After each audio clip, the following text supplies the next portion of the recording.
Déco dans le présent pour mieux construire l'avenir.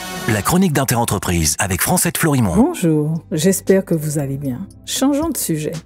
Le Comité des droits de l'homme des Nations Unies a pris ce 23 septembre une décision qui pourrait ouvrir la voie à de nouvelles actions en matière de justice climatique.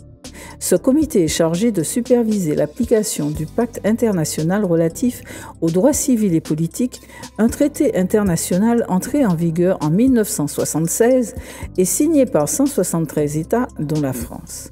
Ainsi, ce comité de 18 experts vient de conclure à l'incapacité de l'Australie à protéger de manière adéquate les indigènes des îles du détroit de Torres contre les effets néfastes du changement climatique, violant de ce fait leur droit de jouir de leur culture et portant atteinte à leur vie privée et familiale. L'organe de l'ONU a en effet considéré que, malgré les actions déjà entreprises par l'Australie, comme la construction de nouvelles digues, des mesures supplémentaires appropriées sont nécessaires pour conjurer un risque pour la vie de cette population insulaire. Le comité demande donc à l'État australien, à titre de réparation, de les indemniser pour le préjudice subi, d'engager des consultations significatives avec leur communauté pour évaluer leurs besoins afin de prendre des mesures pour garantir une existence sûre dans leurs îles respectives.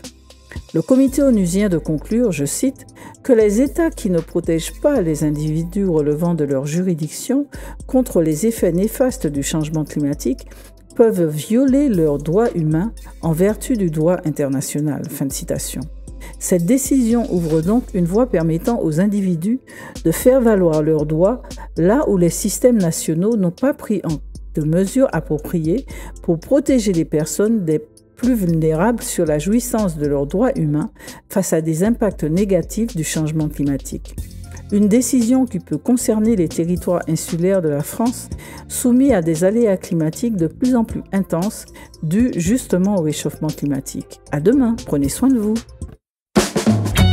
Déco dans le présent pour mieux construire l'avenir. La chronique d'Interentreprise avec Francette Florimond.